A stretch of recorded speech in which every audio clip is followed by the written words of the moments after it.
Got a few notes here. We continue to have hundreds of first responders on the ground, water, in this search and rescue process. We have a lot of people here. We got a lot of help. We're very fortunate. Here's some new updated numbers for y'all. As of 5:30, we have recovered 43 deceased individuals in Kerr County. Among these who are deceased, we have 28 adults and 15 children. 12 adults pending identification and 5 children are pending identification at this time. Our missing persons call center is open to those reporting missing loved ones. The phone number is 830-258-1111. Repeating, 830-258-1111. We also are accepting these reports via email at floodrecovery@co.kerr.tx.us. Repeating, floodrecovery@co.kerr.tx.us. Please provide the last known location, identifying information if possible.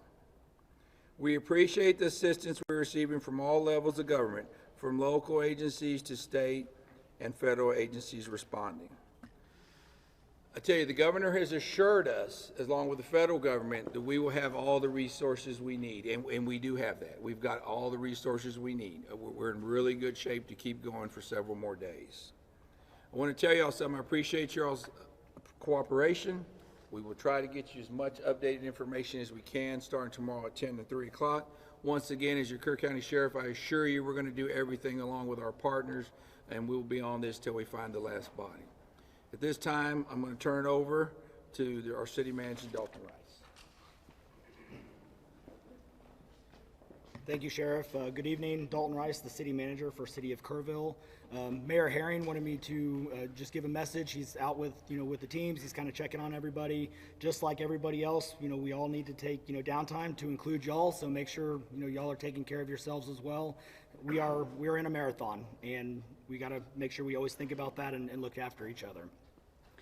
So a couple updates. Since 6 a.m. this morning, we've had a combined primary clear, so aerial and ground, of about 100-meter distance on either side of the Guadalupe River, from 1 mile north of Camp Mystic up through Hunt and Ingram. So we talked about that briefly this morning. Excuse me. We talked about that briefly this morning. So 100 meters on each side. They are continuing operations on that. We are also working on operations within the city of Kerrville as well, again, along the riverbanks, as since the waters have receded some. We are working on, again, we talked about downtime. We are working on locations for first responders to make sure that they do have, their adequate downtime and their rest. We're constantly going through kind of shift management cycles to make sure that our first responders and our crews and teams are taken care of. Public works, so water is looking good. We've identified some leaks. We've been able to shut those leaks down or isolate those leaks. We will be likely operating off of well water probably for the next foreseeable about 4 weeks is what we're projecting. So we're not going to be pulling surface water for about 4 weeks. With these type of events, there's a lot of debris, there's a lot of chemicals, a lot of gasoline, a lot of other contaminants that are in there. We are working with TCEQ and other partners in there to make sure that we get these issues addressed as quickly as possible. We get a lot of information for people who are wanting help. Excuse me. A lot of people who are wanting information to help. Best thing you can do, especially right in your small local area, don't go out into major areas. Public Works mentioned just, hey, pick up a little bit of debris in your trash cans or your trash bags. Keep it local, but stay out of the major areas. Everything is still, very, very dangerous, very hazardous conditions. Let me pull up our KPUB utility report. Of course, it went away.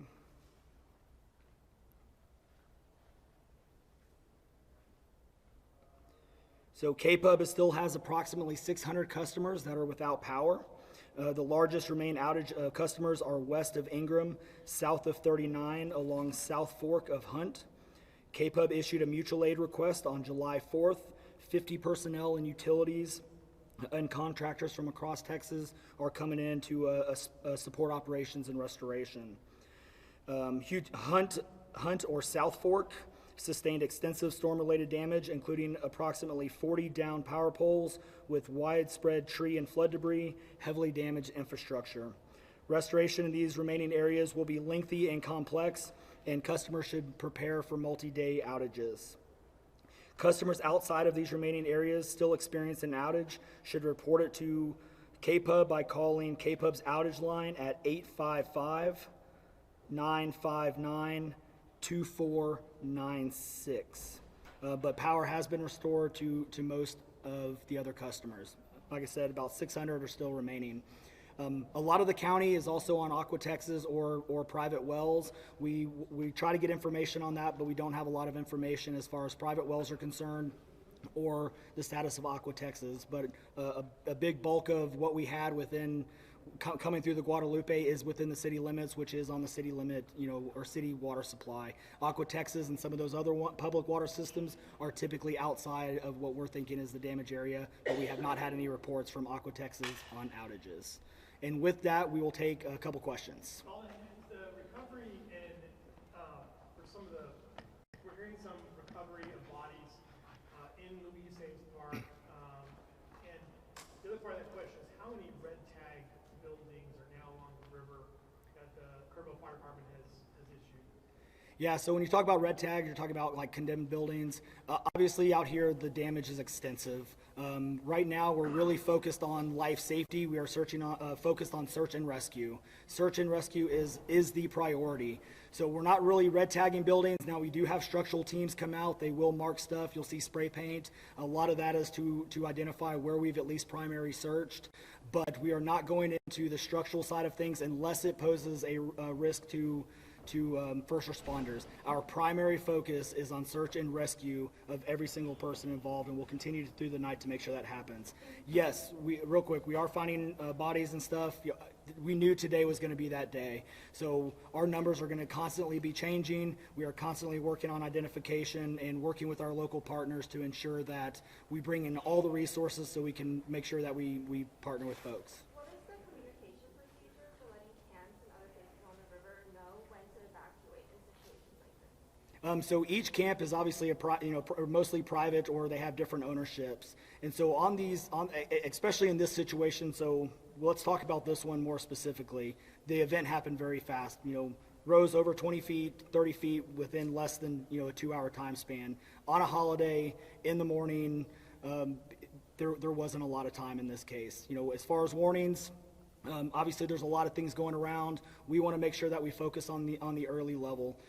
Regardless of the warning side of things, again, we want to make sure that we take care of our local community and focus on search and rescue operations. So please keep that question. We definitely want to get these addressed, but right now we want to focus on getting everybody that we possibly can out. Has that number of the campers at 27 changed? As of right now, I do not think it has changed. It is still 27. Yes, sir. Do you know how many people you guys are searching for as of right now, or is there no cap on that number? So right now, we're kind of looking at this in two ways. Call it the known missing, which is the 27 camp kids that are missing. We will not put a number on the other side because we just don't know. Campers are coming in for 4th of July weekend. People are camped along the riverbank. People are coming in to visit. There's a number that we just don't know yet, and we don't know what we don't know. So as things are starting to develop and as things are starting to move along, we're not going to put a cap on this. We are just going to continue until we find everything else. One more question. We know there are many children missing. Are there any camps? Let me give it to somebody else. Just one question about current rescues. Can you give us a sense about how often you're seeing a rescue, and just in terms of kind of like, for example, when your last rescue was? So, obviously with the camps, we've been rescuing people out of these camps by the hundreds, all day. So there's a lot of folks that are shelter in place, so we leave them in place to make sure that we get them food, water, And some of these camps actually now are self-rescuing, if you will. And maybe that's not the right word, but they are self-extricating, if you will. So they're getting water's down, they're getting their own resources, they're not having to tie up, local and state, resources. We are monitoring them, and they're accounting for their own folks. So that has been going on, obviously, for over 800 plus people, and we're continuing to do that. So, good. Sorry, one more question. I can absolutely appreciate that right now the focus is finding the missing and very active search and rescue. But what do you say to the parents that are in grief, understandably frustrated as to how in the world this could happen? How in the world you could have so many campers in the way of this danger and not taken out of there ahead of this work? Yeah, that's the question of the hour. But with these, this is last time it was this bad, and this one is even worse than that. Was 1987. You can't predict it. Everybody in the media even knows, everybody who does this and sees this every single day, you have the inverse effect of if you continue to push it, and you see this in Houston areas all the time, you cry wolf. What happens when you continue to ramp things up and you continue to put a lot of information out there? Again, not to harp on the media, but there's a lot of stuff that gets overspun up, and we see that way too often, and then that trickles down. So we did look at stuff. Obviously, I had told the story. I was out on the river trail at 3:30. I left about 4 o'clock. We did not see any signs of the river rising, and by 5:20, we almost weren't able to get out of the park on the upper end. It rose that quickly. So was it a matter of just rising so quickly and this being a massive tragedy, or people weren't taking it seriously? No, this was a massive tragedy, hands down. We are hitting from our, again, flood maps, we're seeing some areas where it's hitting the 100-year flood thing. And again, we talked about the North and South Fork. That water hit perfectly. You heard Chief Nim Kidd talk a little bit about the wide area. This went from San Angelo to Waco and all. They stage where they can, but you do not know what's going to happen, one, until water falls, and two, the predictions were definitely off. That water and rain fell almost double of what was anticipated, both in the North and South Fork, and converged into one place, and it rose that quick. So, thank you. Sheriff, do you mind repeating the numbers again? The latest numbers, do you mind repeating them again? Sheriff, I got it. All right, so one more time. Can you go to the mic, sir? Thank you. All right, so one more time, we have 43 victims who have been recovered.